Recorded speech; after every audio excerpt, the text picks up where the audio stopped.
Hello, DCIFF Film Chat fans. It's your host, Erin Devost, here for another episode. In this conversation, I am speaking with the Ricci brothers, Francesco and Neri, who are the filmmakers and creators of The Golden Shopping Cart. I had the pleasure of meeting Neri at the DCIFF 2024 and Francesco for the first time during our podcast interview. This was a really engaging conversation between the two brothers who are also filmmakers, talking about reflecting on their film, the creative process, and as well as even reflecting how they came to DCIFF 10 years ago and their love and appreciation for the film community. Without further ado, let's dive in. Thank you both so much for joining me on the DCIFF Film Chat podcast. We're chatting just about a week or so after the film festival. So excited to share our thoughts about what happened at the film festival and then also about your nominated film today. So thank you so much for joining me. Thank you. Hi, thank you very much. Of course. And if you don't mind, if both of you share a little bit about yourselves and your nominated film. You start. Well, this project took lots of time to get produced. So we wrote about 5 stories, and in the end we chose the most hard one to be an independent movie produced in Italy, because sci-fi here is not really popular, let's say. Then once we ended editing, my brother took care of all the, sending the movie to festivals around the world. So we went to Europe first, for a sci-fi festival in Menton, and then all over Europe, Greece, Italy, in Milan. We won the Milano Short Film Festival, and then we started sending it to the USA. So Neri, as you know, came to your festival in DC, Washington, and we were happy to screen it there. So more people from all over the world see it, and better it is. So also, if we didn't win the prize this year, as we did 10 years ago, we're still very happy that it was screened. Neri, what do you think? Yeah, I couldn't agree more with Francesco. As he said, we're happy that the movie was screened, because obviously for independent filmmakers, the first objective is that the movie is seen by the most people possible. So it doesn't really matter if you win prizes or not. Even if it's one person a day, it's still a little victory to us. And that's literally what I was doing at the DCIFF. I was stopping people who were walking into another cinema. I was pulling them into our theater. I was like, go watch my movie. But it was fun. And the cinema was amazing. The screen was huge and it was really cool. Yeah, absolutely. I love being able, and that's one thing I love about DCIFF, is being able to just see, all these independent films on the big screen, and to be able to just have these types of conversations. And I know, Neri, you had a Q&A session at the end of both of your films, and so it was really cool to be able to talk and expand on that as well. And for those who aren't familiar with the Golden Shopping Arcade, do you mind sharing a little bit about it or the plot? Yeah, I think it's an M to liberty. That's how I would sum it up. It's the story of a guy who's basically tired of his job, of taking care of his mom, and of not having a girlfriend. And one day he hears 2 guys at work talking about this secret forbidden website, and he decides to go visit it, and he buys a robot clone of himself, and which basically he uses to take over his life and to do all the stuff that he no longer wants to do. And then you have to see the movie to see what actually happens with the clone. The idea was, as Skino said, the initial idea was to make a feature movie. So we started shooting it as the beginning of the movie. So it's basically the first 30 minutes of a feature movie. And then obviously the COVID pandemic hit. So we edited all the material we shot before COVID. We edited, screening.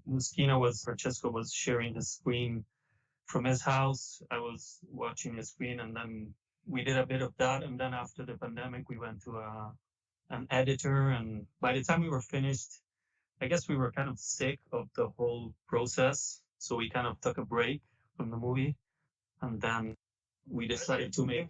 I think the real challenge for us was not the writing or the directing, but the production part.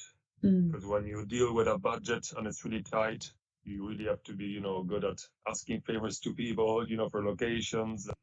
Also knowing the actors, also as a friend, you can't, expect too much from them because everyone has to work. So we couldn't get too much of their time, but still we brought it home. So we were really excited to complete this journey, giving an end to this short movie, which initially had to be, as my brother said, a feature film. So at least 100 minutes movie length. But yeah, still we cut it in a way that it had an end. I think we are gonna move on to some new projects now. Unless someone contacted us and they're interested in producing the Golden Shopping Arcade with a bigger budget, we would be happy to do it, obviously. But yeah, let's see what happens. For now, we're just going through festivals and we should to as many people as possible. Yeah, no, I think that's such a great strategy, and for you guys to be able to expand on this for, a long period of time. And you mentioned that you were filming like during the pandemic. Did this take like a few years to produce? Do you want to talk about the creative process?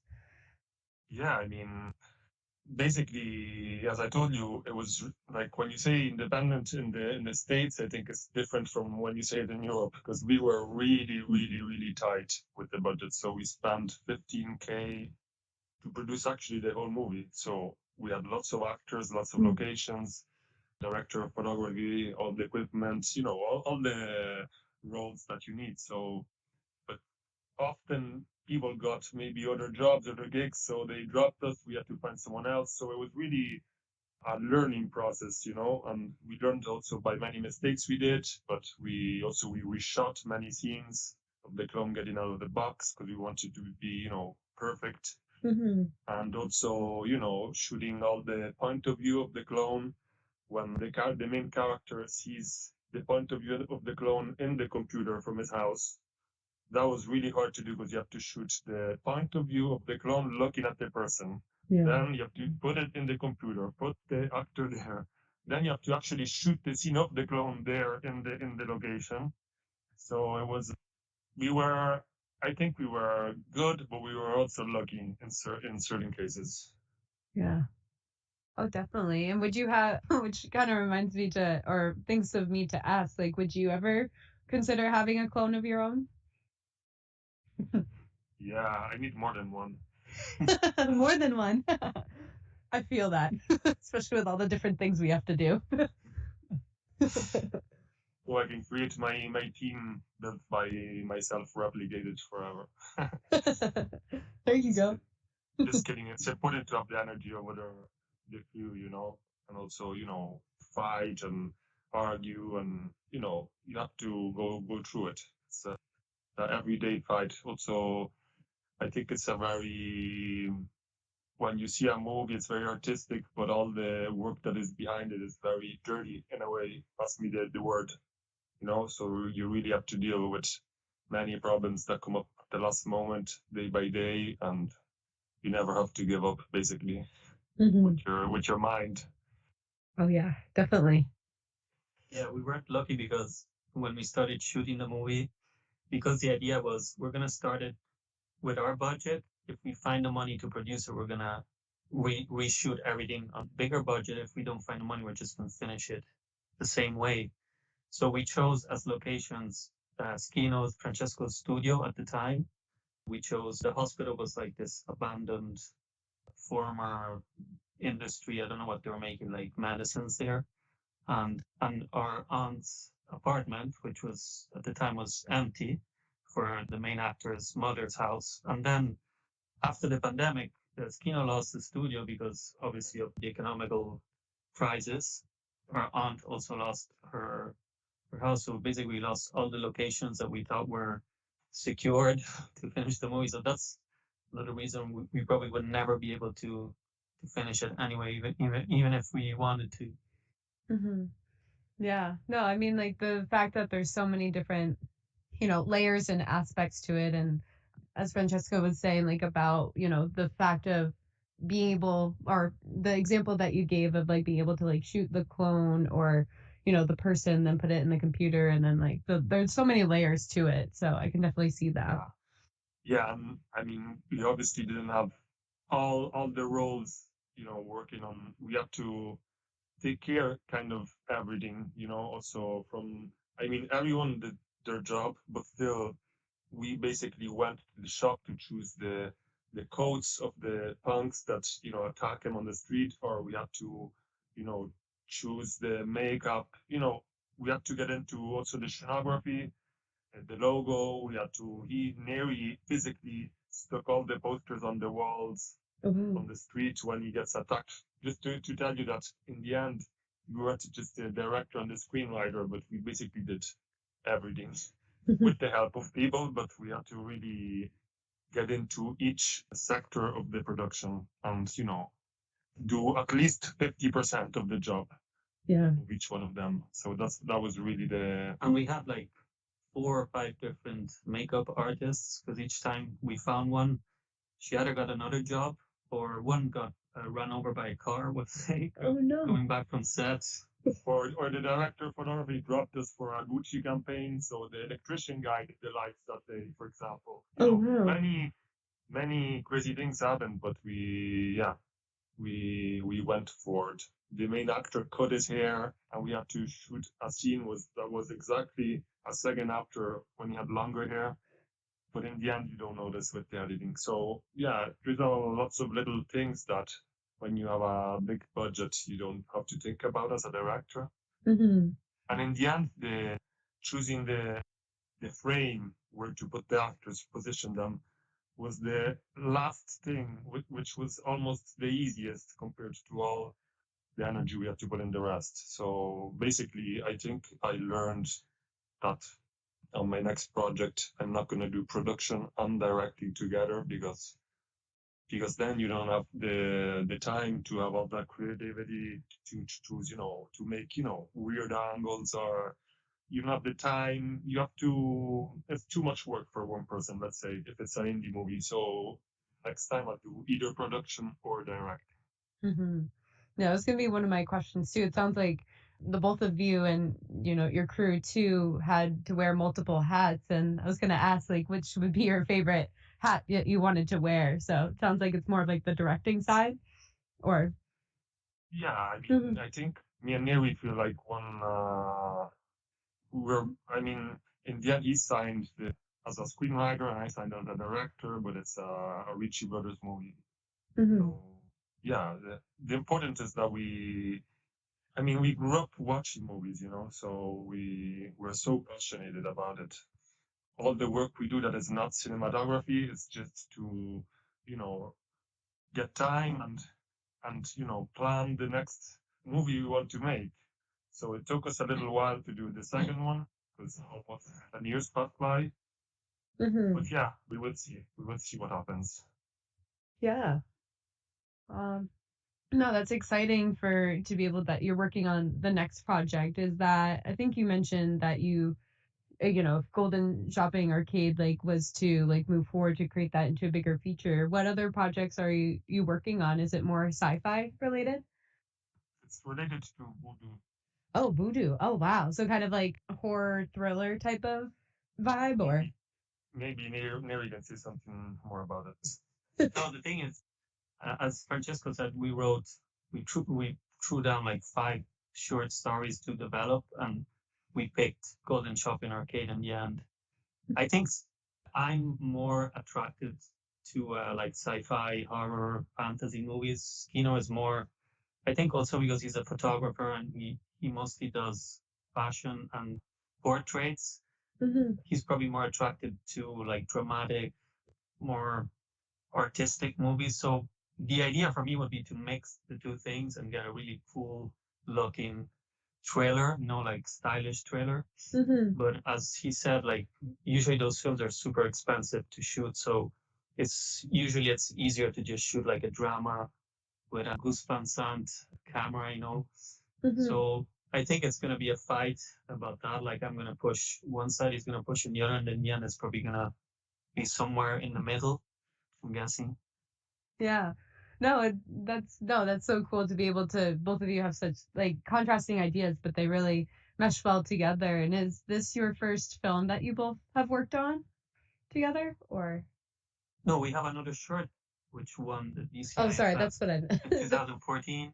Mhm. And actually the director at the time, which I think was already Deirdre, at the time she told us we should have made a feature because it had all the ingredients, all the right ingredients to make to make it bigger. Mhm. But that's exactly what happened. What I was saying before, we started discussing whether we should do something new or retake the project and try to develop it. And in the end, I don't know how 10 years passed, and well, it was actually 7, but then there was a pandemic. So next time we're gonna try to move quick. Pandemic is always the excuse. Yeah. Really put a stint on things. I feel that.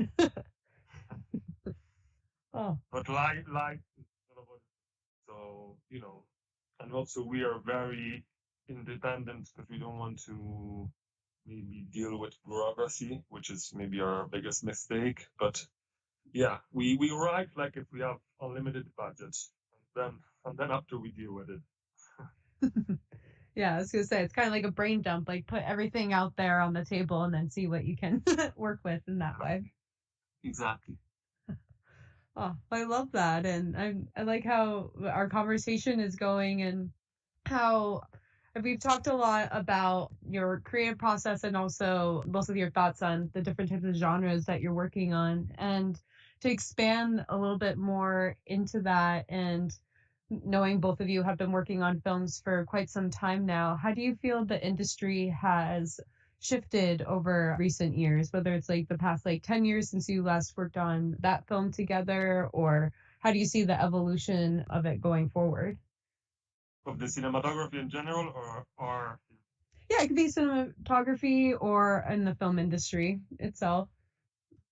well, I think the new platforms honestly completely changed the way of producing and consuming cinema in general. So series, because I consider the new all the series you can see on Netflix, Amazon, or whatever, are cinema in the end.